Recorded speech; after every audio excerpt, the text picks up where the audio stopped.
Moikka kaikki ja tervetuloa uuteen videoon. Tänään on asiaa-video osa 2 ja tänään mä järjestelen perheet uusiksi. Ja viime kerralla mä kerroin noin asioita. Ja nyt mä järjestelen perheitä uusiksi ja vähän ikiään vaihtelen, koska mä oon vähän halunnut vaihdella näitä ja tehdä uusia perheitä, niin tässä videossa se on aiheena. Aloitetaan Liljan perheestä, eli tämän tytön perheestä. Tämän äiti on tietenkin Sini, ja joo, se on sen äiti, eli tytär ja äiti. Ja sitten Liljalla on iskä. Mikä tän nimi on? En mä enää muista tän nimeä, joku Pekka tyyli, en muista. Niin joku sellainen, niin se on sitten niiden iskä. Ja mä saan varmaan joululahjaksi, tai mä ainakin toivoin, 2 leiskissaa, niin ne molemmat, tai sitten toinen kissa tulee näiden perheeseen. Niin, joo. Mutta näiden perheeseen ei ole muuta kuin nämä 3 vielä. Ja nää voi laittaa nyt sivuun. Ja sitten vaikka Elman perhe. Joo.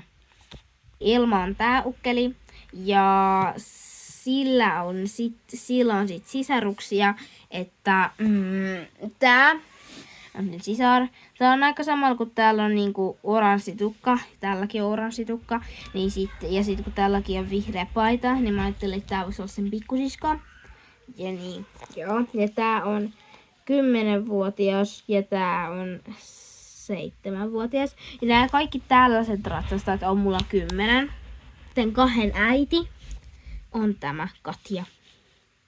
Ja näilläkään ei sitten ole muita tyyppejä näiden perheessä, koska mulla on vain yksi miesukkeli ja se oli ton Liljan perheensä.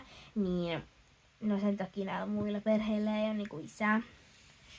Niin nämä 3 ja sitten kun mä saan joulupukilta tai jouluna varmaan ne 2 leiskissaa, niin se toinen tulee varmaan sitten näille. Mutta jubiuu. Tämä perhe on valmis. Sitten voitaisiin vaikka Jaden perhe. Tän tyypin perhe. Näillä on sitten lemmikki. Eli tämä Nyffö-koira. Niin se on näiden lemmikki. Ja sitten Jaden äiti on tämä Hanna. Niin se on tämä Jaden äiti. Mietin, jos tää Rosita tulisi myös näitten niinku perheeseen, koska näillä kaikilla on niinku ruskea tukka. Tälläkin on ruskea tukka. Se näyttää niinku tässä kamerassa niinku mustalta, mutta se on oikein semmonen tummanruskea.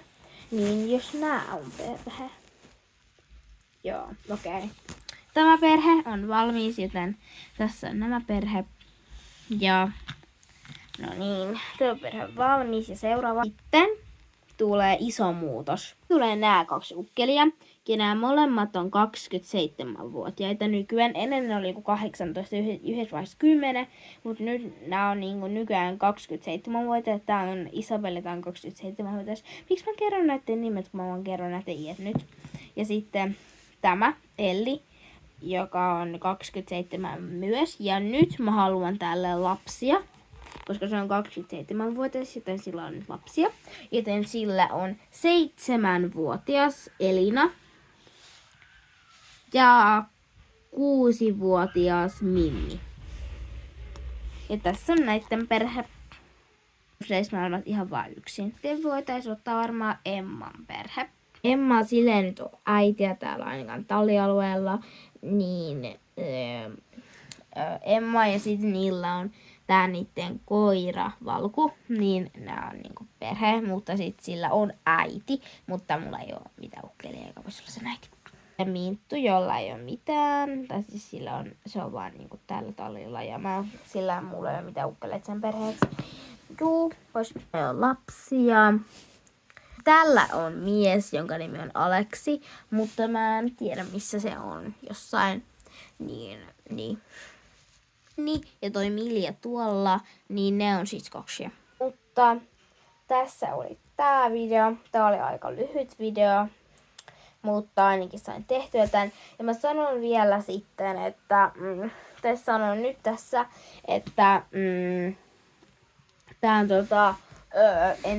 tämän vuoden viimeinen video. Mä teen varmaan ehkä uutena vuotena ja jouluaattona jotkut hyvää joulua tai jotkut hyvää uutta vuotta sellaiset shorts-videot, mutta ei niinku tällaisia videoita. Niin tää oli vika video tälle vuodelle. Mutta moikka kaikki, heippa!